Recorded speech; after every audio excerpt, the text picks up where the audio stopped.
Why school education is so important for the organic transformation with regard to संस्कार. संस्कार के लिए या नेतृत्व की क्षमता गढ़ने के लिए, उसका दृष्टि बनाने के लिए क्यों जरूरी है? एक रिसर्च हुई अमेरिका में, कई रिसर्चेज हुई, एक रिसर्च की चर्चा कर रहा हूं, वो बायोफिजिसिस्ट की, बायोलॉजी और फिजिक्स के लोग ज्वाइंटली रिसर्च किए. उन्होंने कहा कि basically we are, particle physics में है कि हम सभी लोग एक एनर्जी फील्ड है आम भाषा में. उन्होंने कहा कि alpha, theta, beta, gamma energy field के रूप में उन्होंने डिफाइन किया. उन्होंने कहा कि जो 14 साल 16 साल की उम्र तक अल्फा, थीटा, बीटा, गामा तक ही रहता है, उसके ऊपर की फ्रिक्वेंसीज बाद में डेवलप होती हैं एनर्जी फील्ड हमारी. रिसर्च में उन्होंने पाया कि गर्भ से लेकर माँ के और 16 वर्ष तक बच्चे की किसी भी इंफॉर्मेशन को रिसीव करने और उसको जो प्रोसेस करने की गति है कितनी हो सकती है? गेस करो. हमारी कुछ शिक्षिकाएं हैं जो माँ भी होंगी. 1 सेकंड में कितनी सूचना ग्रहण कर सकता है बच्चा? कोई गेस? कुछ भी? अरे कोई पास फेल थोड़े हो रहे हैं बहन जी, कोई बताए? 40,000. ठीक है. और जब 16 साल के बाद कितना? जब आदमी अपने को बुद्धिमान मानता है कि मैं बुद्धिमान हो गया हूं, तब कितना ग्रहण करता है?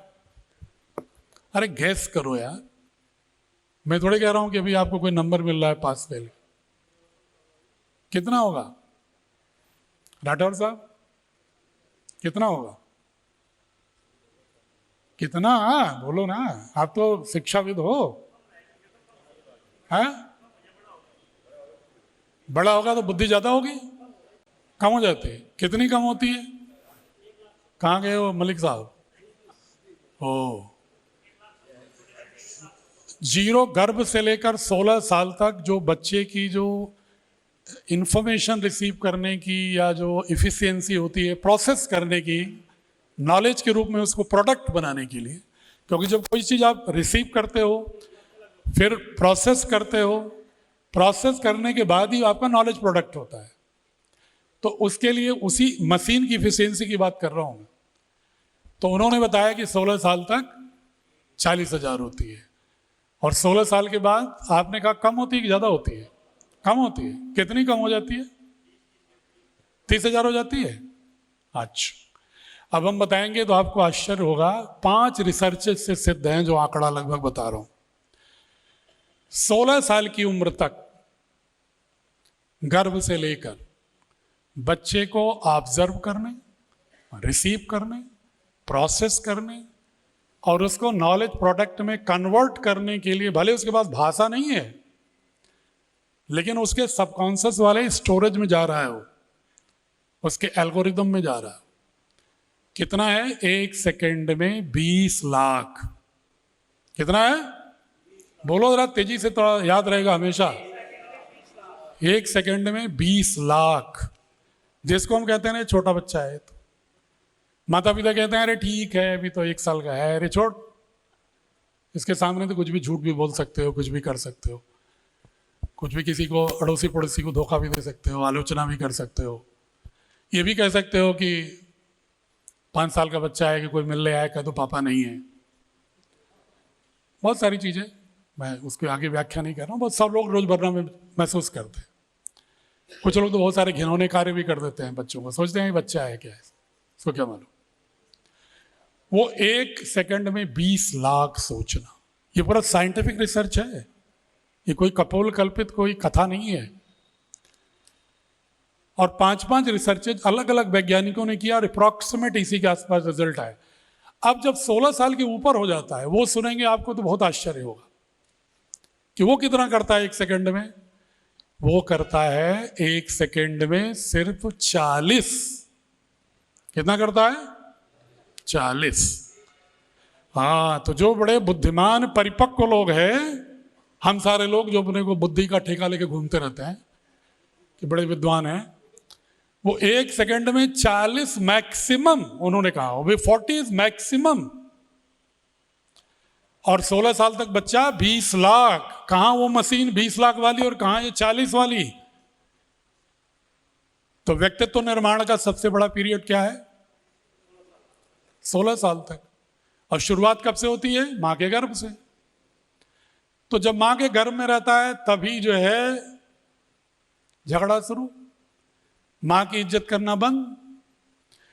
जो देश हमारे पूर्वज कहा करते थे, अब विज्ञान कह रहा है, मातृ देवो भव, पितृ देवो भव, आचार्य देवो भव, अतिथि देवो भव। जो देश मां को सशक्त नहीं कर सकता वो कभी भी सशक्त नहीं हो सकता, ये रिसर्च कह रही है। इसलिए अगर पहला सूत्र है शिक्षा का तो empowerment of mother, empowerment of girls. जो भी देश बड़े हुए हैं अच्छे बुरे किसी रूप में, जो बहुत तेज प्रगति कर रहे हैं, जापान, जर्मनी, इजराइल, उन देशों को देखेंगे तो जो गर्भ में जब बच्चा आता है ना, कुछ ऐसे देश हैं जो पति पत्नी दोनों को सरकारी या कंपनी के खर्चे पर, उनकी पॉलिसी है, उनको 3-4 महीने के लिए भ्रमण करने भेज देते हैं कि जो तुम्हें जहां अच्छा लगे करो, खुश रहो।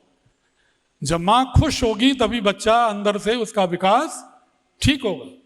और अब उन्होंने एक तरह से अभिमन्यु की कथा को भी सिद्ध कर दिया कि जो भले ही अतिरंजना हो सकती है, लेकिन अतिरंजना कहाँ है? एल्गोरिदम में तो है उसके, भाषा नहीं जानता है वो लैंग्वेज नहीं जान रहा है कि कैसे एक्सप्रेस करे, लेकिन एल्गोरिदम में है। इसलिए कहा जाता है कि जो ड्राइविंग फोर्स है जिंदगी का क्या है? सबकॉन्शियस। कॉन्शियस माइंड तो प्रायश्चित करता है इसे। तो मां अगर अशक्त है तो राष्ट्र सशक्त नहीं हो सकता। ये बात रिसर्च भी कह रही है, तैत्तिरीय उपनिषद भी कह रहा है, और तो और हमारा जो कल्प सूत्र है, गुह्य सूत्र, वो जो संस्कारों की बात करता है तो 12 साल की उम्र तक 11 संस्कारों की बात कर लेता है 16 में। अब सोचो, ये उन्हें पहले से ज्ञात था कि 11-12 मतलब कम उम्र में ही गढ़ना ज्यादा जरूरी है। बड़े होने के बाद तो फिर शादी का संस्कार करोगे, गृहस्थ का होगा, वानप्रस्थ होगा, सन्यासी होगा, मर जाएगा। फिर जो बनना है इसको तो 12 और 13 वर्ष तक ही बनेगा। इसलिए सारे संस्कार पहले उसी समय तक पिरो दो। और हम कहते हैं कि 12 साल, 12वीं कक्षा तक, 10वीं कक्षा तक तो खेलने दो इसको, इसके बाद बनाएंगे जब हायर एजुकेशन में जाएगा। तो ये है colonial impact of education on India. हमको गलत चीज सिखा दी जा रही। जब बच्चे के अंदर पुरुषार्थ गढ़ना है, जब बच्चे के अंदर नेतृत्व गढ़ना है, जब बच्चे के अंदर भारतीय संस्कृति का नवोन्मेष पैदा करना है, जब बच्चे के अंदर पूरी सांस्कृतिक विविधताओं के सम्मान की बात करना है, जब जाति पंथ में बट करके नहीं, समूचे राष्ट्र को एक इकाई के रूप में एकत्वम अनुपश्यता के दृश्य से देखने की, 146 को एक साथ खड़े होने का सामर्थ्य देने की बात जब बच्चा 16 वर्ष तक सीख लेगा तो ये सारी साजिशें नाकाम हो जाएंगी। फिर सारी साजिशें नाकाम हो जाएंगी। तो भारतीय शिक्षा बोर्ड की पुस्तकों को आप देखिएगा। मैं नहीं कह रहा हूं कि कोई कंप्लीट है, गिलहरी प्रयास। शिक्षा बहुत बड़ा काम होता है, किसी एक व्यक्ति के बोते का नहीं होता। मैं भी उस बोर्ड का अध्यक्ष मुझे पतंजलि योगपीठ और भारत सरकार की सहमति से बनाया गया। इसलिए उन्होंने बनाया, मैंने कहा कि बहुत सारे वरिष्ठ लोग हो सकते हैं, तो उन्होंने कहा नहीं, आपको इसलिए बना रहे हैं कि आपके अंदर ट्रैक रिकॉर्ड आपका किसी जाति पंथ के साथ जुड़ने का नहीं रहा है और आपने भारत के सारे दर्शनों को पढ़ा है। इसलिए मैं आपको चाहता हूं कि आप देखें। और मैं ये भी बता दूं, हमारे इस्लामिक भाई भी यहाँ बैठे हैं, मैंने कोशिश की विगत 20 वर्षों में, अध्ययन करता रहा नौकरी के दौरान भी। अगर हमने वेदों को, उपनिषदों को पढ़ा, हमने षड्दर्शन को पढ़ा, बुद्धिज्म, जैनिज्म, सिखिज्म को पढ़ा, लिंगायत को पढ़ा, हमने वेदांत के अद्वैत, शुद्धाद्वैत, विशिष्टाद्वैत, द्वैतवाद, द्वैतोदितावाद को पढ़ा, तो हमने कुरान को भी पढ़ा, हमने क्रिश्चियनिटी के न्यू टेस्टमेंट को भी पढ़ा, हमने कन्फ्यूशियस को भी पढ़ा, और वेस्टर्न यूरोप के थेल से लेकर के और वर्तमान में सार्त और बबुरुआ तक को पढ़ा, 41 फिलोसोफर्स को। और इधर हमने नॉर्वे के जो 21वीं सदी में यूकोसोफी का जो फिलॉसफी पनप रही है आर्ने नएसे के नेतृत्व में, उसको भी पढ़ा। और विल डुरा के सिविलाइजेशनल हिस्ट्री की किताब को भी 25 बालों को पढ़ने की कोशिश की। तब ये आया कि अरे हम तो कहीं अंधेरे में हैं। विल डुरांट कहता है, अमेरिका का फिलॉसफर, कि भारत पूरे विश्व की संस्कृतियों की जननी है। हम नहीं कह रहे हैं। विल डुरांट कहता है कि संस्कृत सभी भाषाओं की, विश्व की भाषाओं की मातृगर्भ है। हम अपने भारत की भाषाओं में झगड़ा कर रहे हैं। वो कहता है कि क्रिश्चियनिटी की करुणा बुद्ध की करुणा से आई, पतंजलि की मुदिता भाव से आई और उपनिषदों के अहिंसा की ध्वनि से आई। वो कहता है कि लोकतंत्र की अवधारणा भारत के सभा समितियों, राष्ट्र की अवधारणा, राजन्य की अवधारणा से आई, महाजनपदों से आई, महाभारत के रिपब्लिक से आई और चोल साम्राज्य के ग्राम पंचायतों की पद्धति से आई, वहां से आई। क्योंकि अरस्तु जिस समय पॉलिटी की बात करता है, राजनीति की बात करता है, प्लेटो रिपब्लिक की बात करता है, उससे पहले ही इस देश में महाजनपद हो चुके थे। उससे पहले ही सभा समितियां और राष्ट्र की अवधारणा हो चुकी थी। अथर्ववेद का वाक्य है, हमारे कई ऋषिगण भी उपस्थित हैं, उन्हें पता होगा। भद्रम इक्षंतर से सर्वदा ततो दीक्षाम उपनिषेदो अग्रे ततो राष्ट्रम बलम ओजस्व जातम तदस्मै देवा उपसे नमः।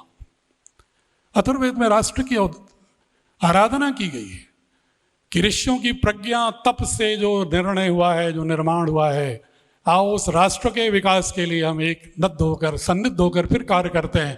ये भाव अथर्ववेद में है। और हमको समझा गया कि हम तो राष्ट्र थे ही नहीं और हम मान लिए। तो हमें मॉडर्न नेशन स्टेट भी समझना है, लेकिन हमें सिविलाइजेशनल स्टेट भी समझना है, हमें कल्चरल स्टेट भी समझना है, हमें भाषाओं के विकास को भी समझना है और भारत की सभी भाषाओं की समानता को समझना है, उसके विरोधी पक्ष को नहीं। बल्कि मैं हमेशा कहता हूँ डाइवर्सिटी शब्द बड़ा प्रयोग होता है आजकल। हमने अपने एक डिफरेंट शब्दावली की है। हम डाइवर्सिटी यूनिटी की बात नहीं करते, कॉमननेस और यूनिकनेस की बात करते हैं कि हर आदमी में कुछ समानताएं हैं और प्रत्येक व्यक्ति के अस्तित्व के लिए उसका कुछ विशिष्टता है। ये कोई भिन्नता नहीं है, यूनिकनेस। यहाँ जितने लोग बैठे हैं सभी मनुष्य हैं ना, ये कॉमननेस है। लेकिन हर आदमी के रूप, शक्ल, विचार में कुछ न कुछ यूनिकनेस है, उसके वजह से जाना जाता है। तो इसको हम भेद भेद भेद की दृष्टि से भेद भेद करके क्यों झगड़ा पैदा कर रहे हैं?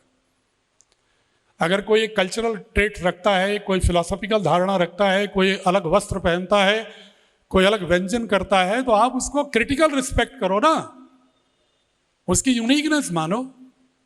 उसमें आपस में भेद करके राष्ट्र को कमजोर क्यों कर रहे हो? यह शिक्षा का उद्देश्य होना चाहिए भारतीय शिक्षा बोर्ड का। यही भारत बोध के साथ अलाइनमेंट हो। और जाहिर है जब भारत बोध की बात करोगे ना, तो जब 10,000 साल का इतिहास पढ़ोगे तो किसी 100-2 साल के इतिहास पर अटकोगे नहीं। पूरे भारत के इतिहास को सिर्फ 200 साल का इतिहास नहीं मानोगे। फिर आप जब 7,000 का इतिहास पढ़ोगे तो पूरे भारत को ठीक से समझो।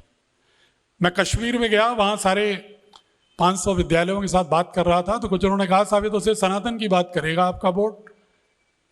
हमने कहा भारत की बात करेगा। और जिस देश में आप रहते हो, कुरान की आयतों को कोट करके हमने कहा कि कहा गया है उस देश के साथ रहना इस्लाम भी कहता है। तो अगर आपके इस्लामिक एसिमिलेशन जो हमारे देश के साथ हुआ है, उसकी भी इज्जत हम सबको करनी चाहिए। अगर हम नहीं करते हैं तो भी गलत करते हैं।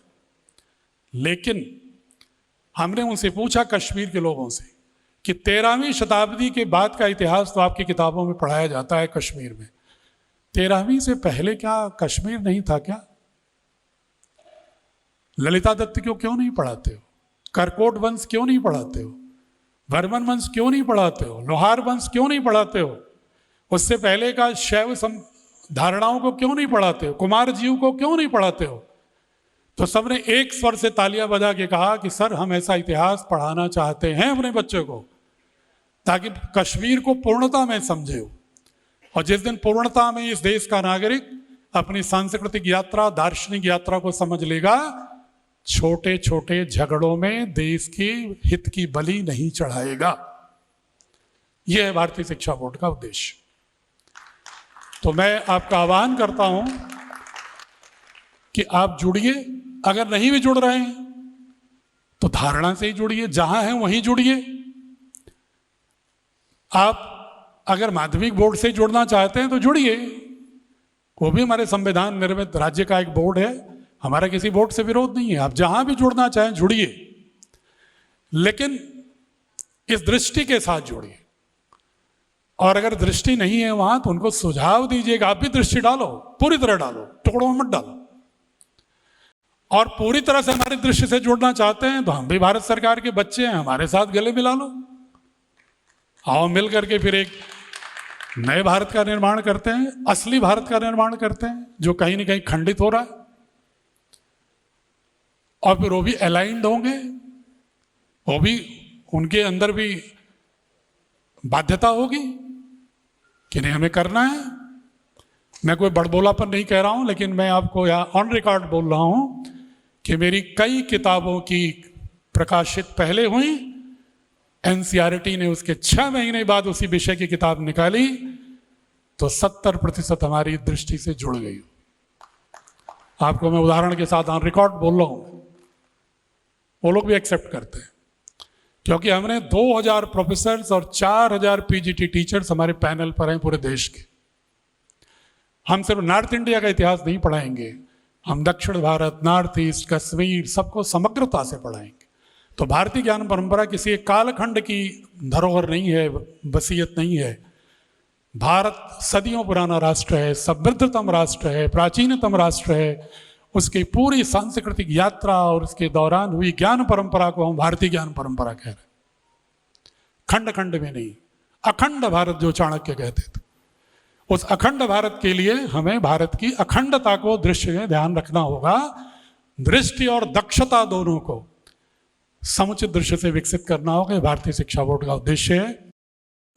मैंने पूरे 1.5 घंटे आपका लिया है, इसके लिए क्षमा प्रार्थी हूं, लेकिन ये कंटेंट ऐसा है कि मैं चेन्नई में बोल रहा था तो उनके लिए बिल्कुल बहुत सारी नई बातें थी। तो मैंने जब 2 घंटे बाद रोकना शुरू किया तो वहां के लोगों ने कहा नहीं सर थोड़ा और बताइए कि साइंस में कैसे है भारतीय ज्ञान परंपरा, एस्ट्रोनॉमी में कैसे है ज्ञान परंपरा, आप लिंग्विस्टिक में जरा हमें डिटेल बताइए कैसी है ज्ञान परंपरा।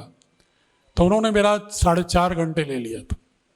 लेकिन चूंकि आप लोग तो ज्ञाता हैं, आप लोग तो हरिद्वार के पास के रहने वाले हैं और उस धरती के लोग हैं जहां पर कि वैदिक संस्कृति का जन्म हुआ था। यमुना, गंगा से लेकर के और सिंधु तक, चेनाब तक की जो नदियों का पूरा विस्तार है, इसी में पूरी दुनिया की संस्कृति का विकास हुआ है। तो आपके तो डीएनए में भारतीय संस्कृति है, चाहे किसी भी पंथ और किसी भी जाति और समुदाय के हों आप।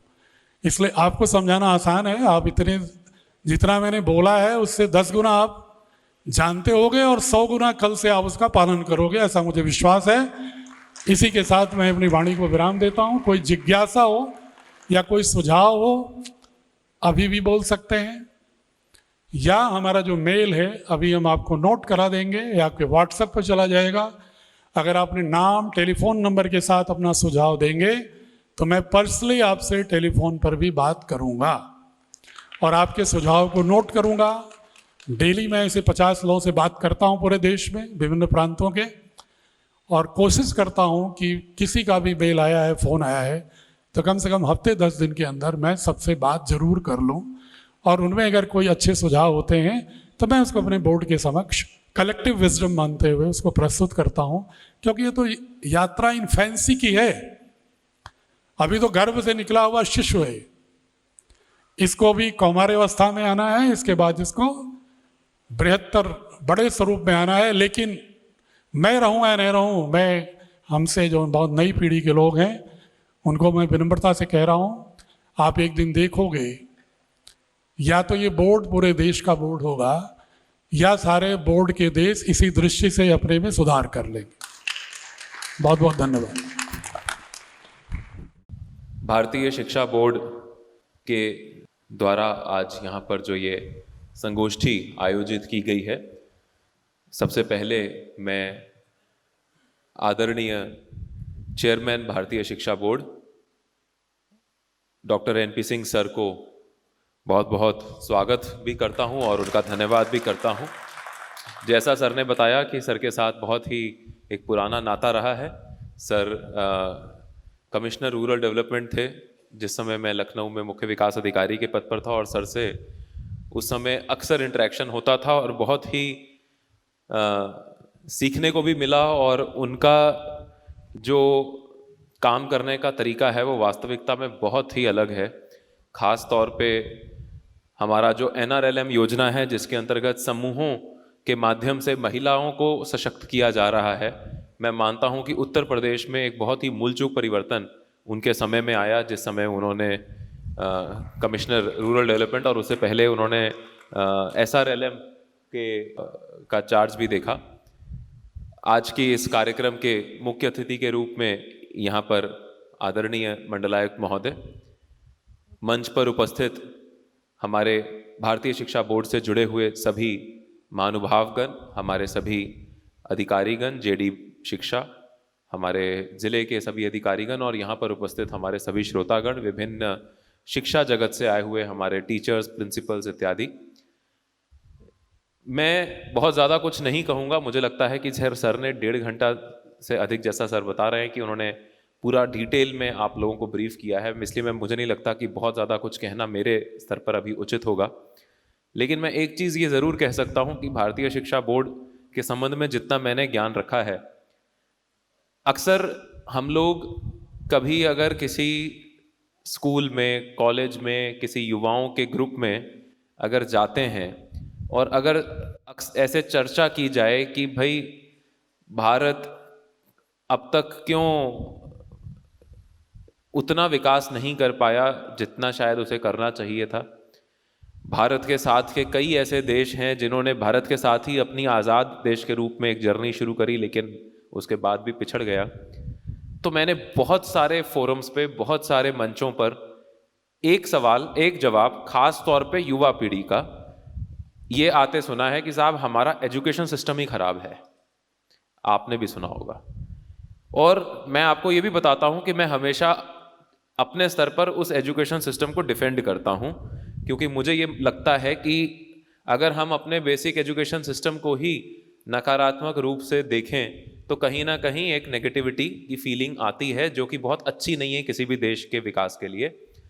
और मैं हमेशा ये जस्टिफाई करता हूँ कि नहीं भाई, हमारे देश के एजुकेशन सिस्टम ने हमें इतने अच्छे लोग दिए हैं, इतने अच्छे लीडर्स दिए हैं, इतने अच्छे एकेडमिशियंस दिए हैं, टेक्नोक्रेट्स दिए हैं, और आज तो पूरे विश्व में भारत के ही पढ़े हुए और भारतीय एजुकेशन सिस्टम के ही पढ़े हुए लोग लीड कर रहे हैं, ना सिर्फ मल्टीनेशनल कंपनीज को बल्कि साथ ही साथ कई देशों की सरकारों को भी। लेकिन कहीं ना कहीं छुपा छुपा मन में हम लोगों को भी ये एहसास कहीं ना कहीं होता है कि हमारा जो एजुकेशन सिस्टम है वो अंग्रेज़ों की देन रहा है, ब्रिटिशर्स की देन रहा है, लॉर्ड मैकॉले की देन रहा है, और हमारे देश की रिक्वायरमेंट के हिसाब से उसमें कमियां हैं। और भारतीय शिक्षा बोर्ड का जन्म ही मुझे लगता है कि इसी उद्देश्य से हुआ कि वो जो कमियां हैं उसको कैसे हम बदलें,